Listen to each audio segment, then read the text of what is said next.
మీరు 51 నుంచి క్యాలిక్యులేట్ చేసుకుంటూ వస్తే హెల్త్ కానీ, ఎడ్యుకేషన్ కానీ, ఎంప్లాయ్మెంట్ కానీ, ఇన్ఫ్రాస్ట్రక్చర్ కానీ, ఎలక్ట్రిసిటీ కానీ, డ్రింకింగ్ వాటర్ కానీ, ఇరిగేషన్ వాటర్ కానీ, any other department, Nagarjuna Sagar కానీ, శ్రీశైలం, కల్వకుర్తి, భీమా, నెట్టంపాడు, కోడి సాగర్, శ్రీరామ్ సాగర్, పాలమూరు రంగారెడ్డి, తిరుపోతల, ప్రాణహితల, ఇట్లాంటి ప్రాజెక్టులన్నీ కూడా క్లోజ్డ్ ఎకానమీ ఉన్నప్పుడు మనకు ఉండే రిసోర్సెస్ వెరీ లిమిటెడ్.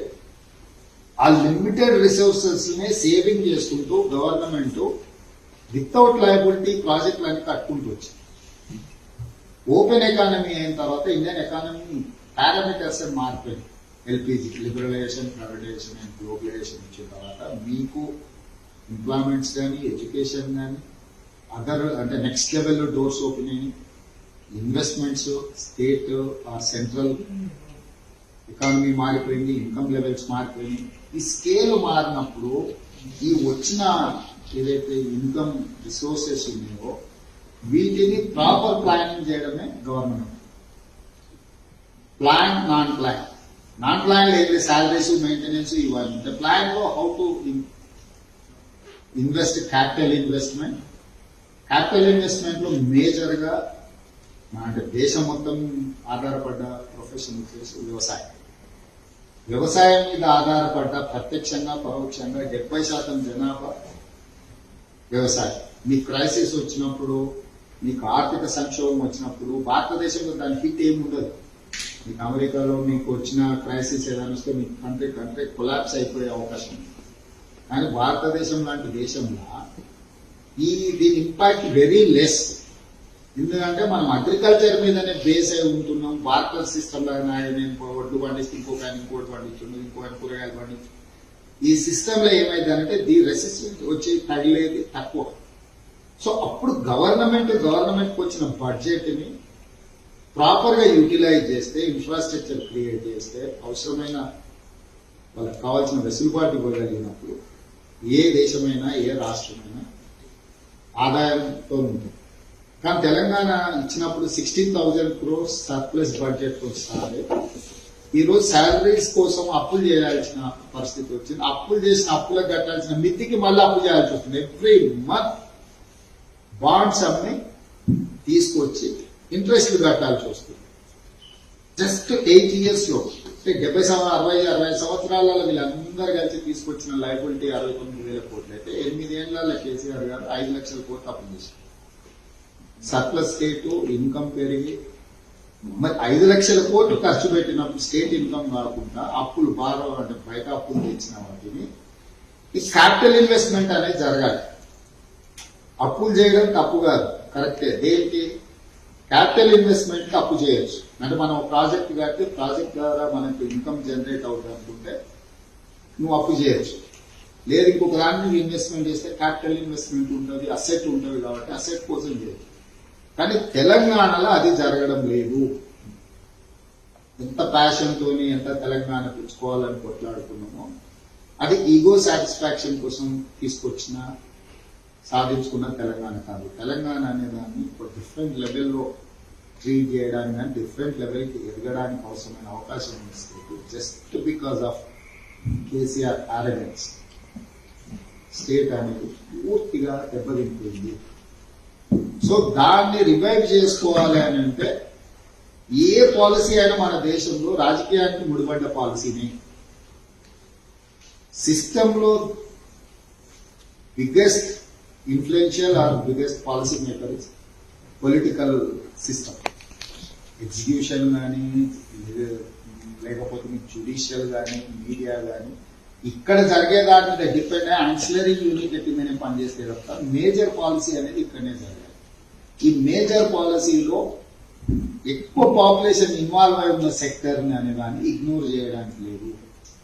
అది ఇగ్నోర్ చేసినప్పుడు వచ్చే క్రైసిస్ అనేది అత్యంత ప్రమాదం. ఇప్పుడు తెలంగాణ ఆ స్టేజ్ చేరుకున్నాం. ఈ స్టేజ్ లో మేము మన ఫస్ట్ తీసుకున్నది అగ్రికల్చర్ పాలసీ తీసుకోవడం కానీ వరంగల్ డిక్లరేషన్ అగ్రికల్చర్ సెక్టర్ ని ఎందుకు ఫోకస్ పెట్టామంటే తెలంగాణలో దాదాపు 1,20 లక్షల ఎకరాల భూమి పండడానికి అవకాశం ఉంది. తెలంగాణలో ఉన్న భూమి డిఫరెంట్ కాంబినేషన్స్ అంటే మీకు ఖమ్మం వరంగల్ ఏరియాకి వెళ్తే పత్తి మిర్చి అత్యధికంగా పండుతాయి. ఆదిలాబాద్ ఆ పై నుంచి మొదలు పెడితే కందులు ఇట్లాంటి పంటలు పండుతాయి. నిజామాబాద్కి వస్తే ప్యాడీ కానీ మొక్కజొన్న కానీ ఎర్రజొన్నలు కానీ చెరుకు కానీ పసుపు కానీ ఇది మేజర్. మహబూబ్ నగర్కి వస్తే కందులు జొన్నలు సజ్జలు వీటితో పాటు తోటలు పండుతాయి. రంగారెడ్డి చుట్టుముట్టుత నీకు కూరగాయలు తోటలు పండ్లు ఇవన్నీ హార్టికల్చర్. నల్గొండకి వెళ్తే ఒక పార్ట్ వరి పండుద్ది, ఇంకొక పార్ట్లో ఉంది. ఇంకా తెలంగాణ అనేది అన్ని రకాల సారవంతమైన నేల ఉండి పంటలు పండడానికి అవకాశం ఉన్న ప్రాంతం. కేసీఆర్ వచ్చిన తర్వాత చెరుకు ఫ్యాక్టరీలు మూయడంతో 10 నుంచి 15 లక్షల ఎకరాల చెరుకు పండించే రైతులు చెరుకు పంట మొత్తం వాళ్ళు ప్యాడీ కన్వర్టర్. పసుపును కొనేవాడు లేక మార్కెట్ సరైన స్ట్రాటజీ గవర్నమెంట్ ప్లాట్ఫామ్ ఇవ్వకపోవడం వల్ల పసుపు రైతులు మాయమైపోయి వరికి ఎర్రజొన్నలు మొక్కజొన్నలు సోయాబీన్ గిట్టుబాటు ధర రాకపోవడం వల్ల రైతులు అభిమానేసి కందులు ఇవన్నీ జొన్నలు కొనేవాళ్ళు లేక గవర్నమెంట్ వాటికి కావాల్సిన వెసులుబాట్లు ఇవ్వకపోవడం వల్ల మహబూబ్ నగర్ రంగారెడ్డిలో ఇవి ఇబ్బంది అయిపోయింది. సిటీ చుట్టుముట్టుత ప్రభుత్వం సరైన రైతు వేదికలు ఏర్పాటు చేయకపోవడం వల్ల లేకపోతే రియల్ ఎస్టేట్ వాల్యూ జరగడం వల్ల పండ్ల తోటలు హైదరాబాద్కి అవసరమైన డైరీ కానీ పాలు కానీ పొల్ట్రీ ఫార్మ్స్ కానీ సిటీ చుట్టుముట్టుతో ఉండే అంటే అపటైట్ మొత్తం హైదరాబాద్ లో ఉండే జనాలకు అత్యంత తక్కువ ధరకు అందుబాటులో తీసుకురావాల్సిన కూరగాయలు పాలు పండ్లు అన్ని కూడా మాయమైపోయి ఇవన్నీ ల్యాండ్స్ అన్ని కన్వర్ట్ అవుకుంటా వరికి వచ్చేసాయి. దానికి 2 రీజన్స్. ఒకటి వరి పండించడం లేబర్ తక్కువ అవసరం పడుతుంది. 2 ప్రభుత్వం వేరే అన్ని పంటలు తీసేసింది కాబట్టి మిషన్లతో వ్యవసాయం చేయడానికి వరి ఈజీ. పండ్ల తోటలు వేసినా పర్సనల్ గా చూడాల్సిందే, మిగతా తోటలు ఏమి వేసినా మనిషి పర్సనల్ గా చూడాల్సిందే. సో ఒక రకంగా పత్తి పోయి అంటే అక్కడ పత్తిలో వచ్చే సమస్యలు కానీ వాటిని పరిష్కరించకపోవడం, మిర్చి తెగులు తగిలితే పంటలు చాలా మంది రైతులు ఆత్మహత్యలు చేసుకునేది ఎక్కువ పత్తి మిర్చి ఏంటంటే పర్ ఎకర్కి మినిమం 1 lakh ఇన్వెస్ట్మెంట్ అవుతుంది. మిర్చి ఒక ఎకరా అంటే ₹1,00,000 పెట్టాలి. కౌలు రైతు అయితే ఇంకొక 33,000. వాడు ఒక 5 ఎకరాలు ఏదైనా ఎవరైనా రైతు తీసుకొని వ్యవసాయం చేస్తే యావరేజ్ గా ₹1,00,000 పెట్టుబడి ఒక ఎకరా. 5 ఎకరాలు అంటే 7-8 లక్షలు వాడు అప్పు తెచ్చి ఎవరైనా భూమి కౌలు తీసుకొని చేస్తే ఇది మొత్తం తెగులు తగ్గుతా మొత్తం మాయమైపోతే ఇంకా వాడు అప్పును మన జీవితంలో ఏం చేయలేదు. అందరికంటే ఎక్కువ గౌరవంగా బతికేది రైతు. కార్పొరేట్ సెక్టర్ లో మీరు చేసే అప్పులు కట్టకపోతే ఏం చేస్తామని బ్యాంకులు ఎక్కువ ఎంత ఎక్కువ అప్పు చేస్తే అంత ఎక్కువ బర్తెగించుకుంటారు. ఇప్పుడు నీరవ్ మోడీలు ఇట్లా మోడీలు అందరూ కూడా మారిపోతున్నారు. ఏం చేస్తావా కట్టని పంటారు. రైతు అట్లా అనలేడు. సో అందుకే గవర్నమెంట్ రైతుని ఎక్కువ దృష్టిలో పెట్టుకోవాలి. సో ఈరోజు తెలంగాణలో వచ్చిన అప్పులు కానీ ఆయన ప్రయారిటీ పెట్టుకోకపోవడం వల్ల కొత్త ప్రాజెక్టుల కంటే ఇరిగేషన్ లో పాత ప్రాజెక్టులను పూర్తి చేయడానికి ప్రయారిటైజ్ మోర్ దాన్ 50% కంప్లీట్ అయినని వార్ఫుట్ లో తీసుకొని ఫస్ట్ 2 years లో కంప్లీట్ చేసి ఉంటే దాని నుంచి కావాల్సిన ఇన్కమ్ జనరేట్ అవుతుంది. తర్వాత 30% కంప్లీట్ అయిన వాటిని ప్రయారిటీ కింద తీసుకొని అట్లా చేసుకుంటూ ఇవి ఫస్ట్ 5 years లో కంప్లీట్ చేసి నెక్స్ట్ లెవెల్ కొత్త ప్రాజెక్టులు ఏం చేయాలనే ఆలోచన చేసి ఉంటే స్టేట్ కు ఉపయోగపడుతుండే. ఇప్పుడు మనం కూడా మనకి ఎవ్రీ మంత్ వచ్చే శాలరీలో ఇంటి రెంట్, పిల్లల చదువులు, హెల్త్, సేవింగ్స్ ఇవి ప్రాపర్ గా ప్లాన్ చేసుకుంటే మనం అప్పు చేయకుండా లైఫ్ లీడ్ చేయొచ్చు. ఫస్ట్ మా శాలరీ రాగానే మనము లగ్జరీల కోసమో లేకపోతే పార్కుల కోసమో లేకపోతే ఎగ్జిబిట్ చేయడానికి రకరకాలుగా చేసిందంటే మిగతా నెల ఎత్తి పంపిస్తుంది. స్టేట్ అనేది కూడా it very simple. So KCR అనేవాడు non priorities. For example Kaleshwaram లేకపోతే పాలమూరు రంగారెడ్డి మీద 90% కంప్లీట్ అయిన కల్వకుర్తిని కంప్లీట్ చేయకుండా పాలమూరు రంగారెడ్డి మీద 20,000 కోట్లు ఖర్చు పెట్టారు. 20,000 కోట్ల తర్వాత ఇప్పుడు ఎన్జీటీ ఏదో డైరెక్షన్ ఇచ్చింది, పర్మిషన్స్ లేవు ఆపన్నాడు. 20,000 కోట్లు మొత్తం 1,000 కోట్లు ఖర్చు పెడితే కల్వకుర్తి భీమా నెకంపాడులో ఉన్న పెండింగ్ వర్క్స్ 95% అయినప్పుడు 10 లక్షల ఎకరాల ఆయకట్టు కంప్లీట్ అవుతుంది. 1,000 to 1,500 crores ఖర్చు పెట్టింది.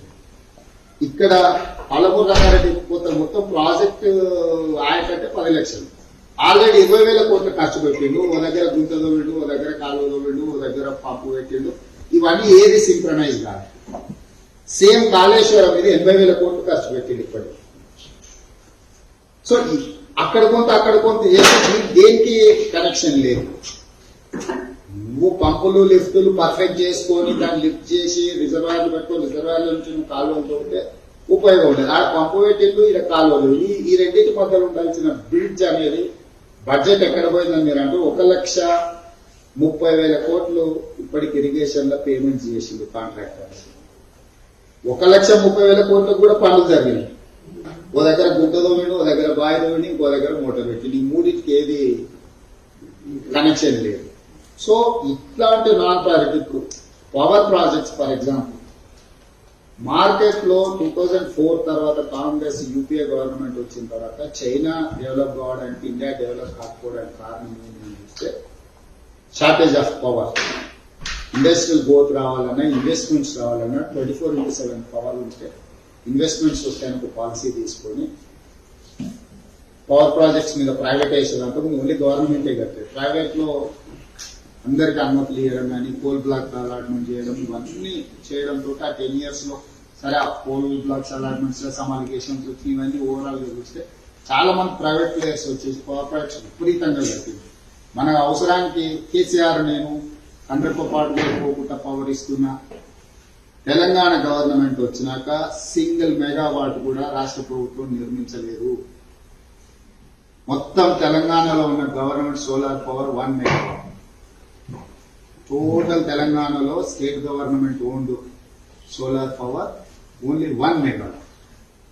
సో రిమైనింగ్ రిక్వైర్మెంట్ రీచ్ అవుతున్నాయి. ప్రైవేట్ ప్లేయర్స్ 100 మెగావాట్స్ అవసరం ఉంటే 500 megawatts already private companies construct చేసేసి ఇప్పుడు వాళ్ళ దగ్గర పవర్ పర్చేజ్ చేసిన లేరు. వాళ్ళ ఎన్పిఎల్ అయితే చాలా కంపెనీలు మూతపడడానికి కారణము వాళ్ళు వన్ ఆఫ్ ద యూనిట్ కింద పవర్ ప్రాజెక్ట్స్ కట్టడం తోటి అదర్ ఇక్కడ ఇన్కమ్ జనరేట్ కాక ఇక్కడ ఎవరు కొనక మిగతా బిజినెస్ అన్ని కూడా దీన్ని కట్టాలా లేక సో ఆ కంపెనీలే దెబ్బతింది.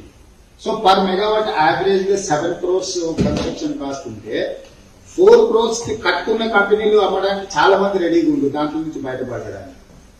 అదొకటి. రెండోది ₹2.60 దాకా సెంట్రల్ పూల్ లో పవర్ సర్ప్లస్ ఉంది. ₹2.60 పర్ యూనిట్ నేను సప్లై చేస్తాను. యూనియన్ గవర్నమెంట్ యూనిలాటరల్ ప్రపోజల్ ఇచ్చింది స్టేట్ గవర్నమెంట్.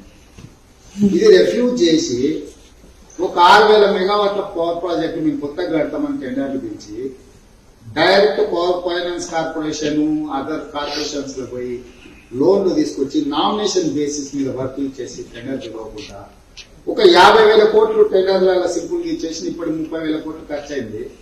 దాని నుంచి 1 యూనిట్ కూడా లేదు. ఎందుకంటే ఈ వర్క్ మల్టీ టాస్క్ లో అన్ని సింక్రనైజ్ చేసుకుంటా కట్టాల్సింది. ఇప్పుడు నువ్వు సివిల్ కన్స్ట్రక్షన్ కంప్లీట్ చేయకుండా నువ్వు బాయిలర్స్ కొనుక్కుని ఎలక్ట్రో మెకానికల్ ఎక్విప్మెంట్ కొనుక్కొచ్చి గోడౌన్ లో పెట్టుకుంటే దాన్ని తీసుకొచ్చి ఫిట్ చేసి రన్ చేయాల్సింది. ఇక్కడ నువ్వు ఇది 100% కంప్లీట్ చేసినాక దానికి వెళ్ళాలి. అందులో ఎక్కువ ప్రాఫిట్ ఉందని 40-50% కమిషన్స్ నేను మనం తీసుకొచ్చి గోడౌన్ లో పెట్టి 6 ఏళ్ళు అయింది. అవి అక్కడనే ఉండిపోయినాయి. ఇది సివిల్ వర్క్ జరగలేదు, ఎన్విరాన్మెంట్ క్లియరెన్స్ రాలేదు, రకరకాల రీజన్స్ తో ఇది డీలే అయిపోయింది. ఇప్పుడు అవి కూడా డిఫంక్ట్ అయిపోయినాయి. 7 years తర్వాత టెక్నాలజీ అవుట్డేటెడ్ అవుతాయి.